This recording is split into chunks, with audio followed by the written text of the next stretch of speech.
Good evening, Gals and Ghouls. Welcome back to another episode of Cryptic Insight. My name is Cedric. This is my girlfriend Jess. And today we're going to be reviewing Halloween 4, The Return of Michael Myers. We just watched this film, just got done viewing it. First time watching it on the new 4Ks from Scream Factory. Go check them out. Wonderful picture quality. They're doing great work over there at Scream Factory. Yeah, we're going to get right into it. It's been a while since our last video. I apologize for that. So starting off with some of the things that we didn't like. For me, the biggest standout of this movie, the problem that I have with this movie, is Michael Myers himself, which as a huge Michael Myers fan is very concerning for me. He seems very Jason Voorhees in this movie. Now, don't get me wrong, I am very biased, admittedly, and I still enjoy watching Michael Myers do Michael Myers things. But, yeah, they just did not do him well in respect to Halloween 1978 and even Halloween 2, 1981. And I think something that really, after watching it, resonates is he doesn't have a lot of his stalking behavior. Even most of the scenes where it's like he's stalking, it is actually like a fantasy of, what's the little girl's name? Jamie. Jamie. Okay. Yeah. Fantasy of the little girl, Jamie. So it's not even that he stalked her for very long. Granted, there is a scene in the store when she's picking out her costume that seems like that is him stalking her. But a lot of the scenes are her having bad dreams or fantasies about him, foreshadowing of their meeting, which is interesting because he doesn't have a lot of his stalking behavior. Well, right, and that's another thing I wanted to touch on too, was these dreams. The dreams, especially the first dream Jamie has, they're more hallucinations because she's in the closet, she's screaming, it's like she's experiencing it as it's happening, and then the parents come in, so it really kind of leads you to believe that it actually is more like a hallucination. And it doesn't really kind of make up its mind in the scene. The way it's shot, the way it's lit, you can't tell if it's like a dream or if it's a hallucination. And I'm going to lean more on the side that it was a hallucination, but the film should have done a better job in trying to differentiate. Because even at the beginning, she's looking at the window and the ambulance is there. Which is what he escapes from, and of course we know that is a hallucination by now because the ambulance has crashed, but it just seems so. I know what they're trying to do with the scene too. It's almost like she is like seeing the future. She's seeing things that are going to be affecting her, even though she couldn't have possibly seen it. Because the ambulance actually ends up in a lake, or was it a river or a lake? A river. It was a river over the bridge. Yeah, It was a river. So the ambulance ended up in a river, and so there's no way, like 4 hours away from Haddonfield, so there's no way that she would have seen it that night. Right. So there's no way she knows that he's in an ambulance. There's no way she knows even what he looks like. So that is one thing. Just the way they handled Michael's character overall in this film could have been better, of course. That being said, I think that's really where most of my gripes kind of end. I don't know. Do you feel you have any more kind of negative things you didn't like about the film? Because for me, it really was just kind of Michael. I feel everything else was fairly well done. Yeah, Michael was a hard sell in general, especially his mask. I hate that mask. Oh, yeah. I didn't talk about the mask. Well, I kind of talked about the mask, but yeah. And then Loomis, he is starting to go a little crazy. And for me, it's sad because Loomis is like one of my favorite characters in the original film. And he doesn't really it's not that he does bad. He still carries the movie. He still carries the movie. It's just some parts. I'm like, Loomis, what are you doing? So, yeah, there's been a lot of talk in the horror community and the Halloween community about Loomis's character. I do feel the general consensus is everyone, for the most part, like, yeah, you can talk about what happened to Loomis, but I feel like everyone, for the most part, is like, yeah, we enjoy the ride. We just kind of like, sure, he's just going crazy. He is the David to the Goliath. He's chasing pure evil. He's abandoned all science. He's abandoned all psychiatry. He's abandoned all research. He's abandoned sense. He's just now hunting the boogeyman. He's not human. He's just evil. Just the whole movie. He doesn't even refer to Michael as human. The whole movie. He's like, but that's pretty. That's them. That's pretty. Yeah. That continuity is pretty good though. Like from 1, 2 to 4. I mean, he talks about Michael being pure evil and references him as it in the beginning of the first film. So he just goes. Donald Pleasance, the actor, goes way into it in 4. What separates this Loomis from 1 and 2 is just the pure lunacy of it. He's basically becoming a mental patient himself with how obsessed he is. And I think you can tell when he's like just walking into the river and looking into the back of the ambulance.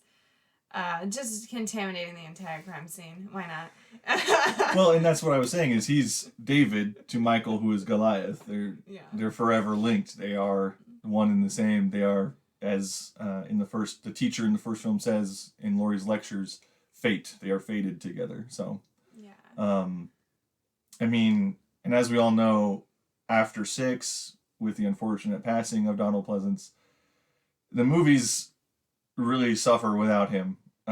Not to say that he would continue doing Halloween films, even though there have been reports of him in an interview saying he'll stop at 22 because he did say he loved doing these movies so much. Well, they seem like a blast to make, but well, and no matter what, the thing that I love about Donald Pleasance and the reason we all love Dr. Loomis is even when we get to 4, 5, and 6 in a franchise, he still comes back and he still acts. You know, he doesn't just, it's not a job. He doesn't stop acting. You know, it doesn't become a paycheck to him. So I guess we're transitioning into the positives and talking about Dr. Loomis because for me, he is the best character in this movie. He's, spoiler alert, he's going to be the best character in the rest of the movies. Well, up to 6. Donald Pleasance, Dr. Loomis, always a treat. Can never go wrong with that. I mean, not much else left to say, unless you really want to add anything. It's Dr. Loomis and Donald Pleasance. There's really nothing to be said that hasn't been said about it already. No. Just that he's getting a little quacky in this film. Oh, and there's certain scenes that I just didn't understand why it was even in the film. Like the crazy guy in the car. Or the priest. He was the priest. Yeah. That scene was to kind of... I think they were trying foreshadowing because he's talking about I'm hunting Armageddon, and it's kind of like mirroring what Dr. Loomis is doing. Dr. Loomis is hunting Michael, who is pure evil, who brings Armageddon to Haddonfield every Halloween. Yeah. So, and, you know, I'm not going to criticize them for transporting Michael Myers the night before Halloween. Because if we don't transport Michael Myers the night before Halloween, we don't have a Halloween movie. What are we doing? But in reality, you would probably not set the transfer date for Michael Myers to be October 30th. Probably not. No. That's a bad day. But, I mean, like I said, I don't fault the movie for that because that's part of the mythos of Michael Myers. He's Halloween. That's the day that he snapped, and that's the day he comes back and kills. Move on to things we like? Yeah.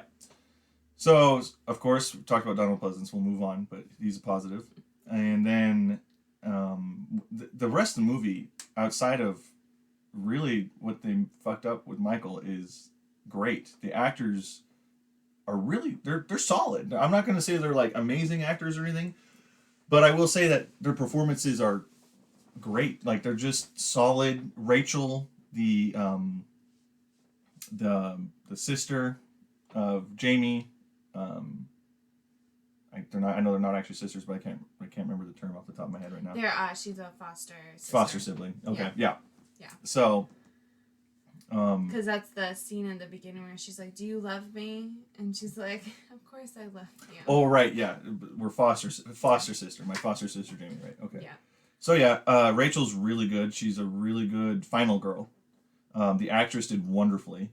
And I think they did a good job of like letting us get to know the characters in a short period of time. Yes, character development somehow in this movie was really well done. For a fourth film in the franchise, the third slasher film in the franchise, generally with slashers we just start to see like we just don't care about the protagonists very much. Yeah. But these ones we do. Rachel forms a really good bond with Jamie, the little girl. You care about Jamie. Of course, we care about Jamie. Halloween fans, it's Danielle Harris. Started her acting career in horror and loves doing horror. She loves the Halloween franchise. She came back for the Rob Zombie films. We don't really much like those Rob Zombie films, but she came back because she loves Halloween. So we love Danielle Harris because she loves Halloween. So yeah, the parents, you only see them for, I don't know, what, like 8, almost, not even 10 minutes of the movie. You see but the them parents at are like good. the breakfast scene, and you see them when they're going on their date, and then they come home. But we barely see them. Yeah, but they are relatable. They're mom and dad. They're like, we got the phone numbers, the police, our number next to the phone. If you need anything, it's right there. Be good. Watch your sister. Be good to each other. Parents. They're parents. They're normal parents, and I really like that about them. Yeah. I just think all the characters were developed really well and made you care about them. Like Jamie and Rachel, definitely really important characters that you felt for them the whole time. You, especially with Rachel having a dick boyfriend.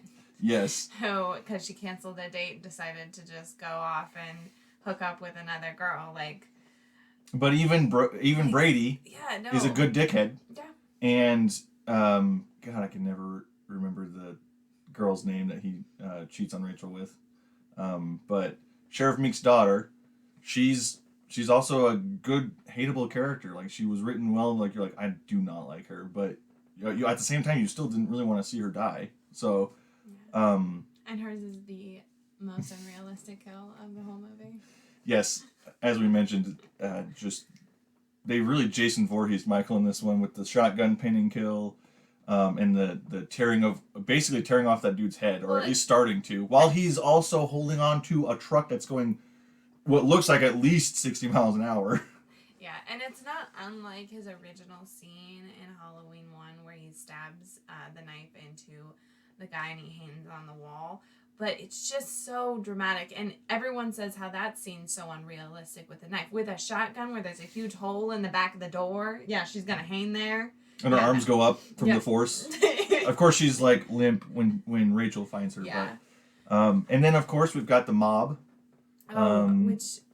Which is I mean, it was all right. It was well done. Yes, and that's what I didn't realize, or I kind of noticed for the newer Halloween movies. I feel like got inspired a lot by that because I saw a lot of symmetry between the mobs in this film, even though they're not as big as the newer films, but how the miscommunication can happen and just not verifying information when there's a big mob going on and an innocent bystander gets killed.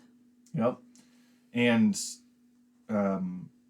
yeah, so I mean, I feel like the town of Haddonfield and the characters in this, like we said, I think that's a positive for us. They helped the movie be better. If it wasn't for them, or if they were worse than they were, this would be a rough watch. And the cinematography helps a lot too. Watching this movie on this 4K, there's a scene with the deputy, and he's like, I can't remember what it is.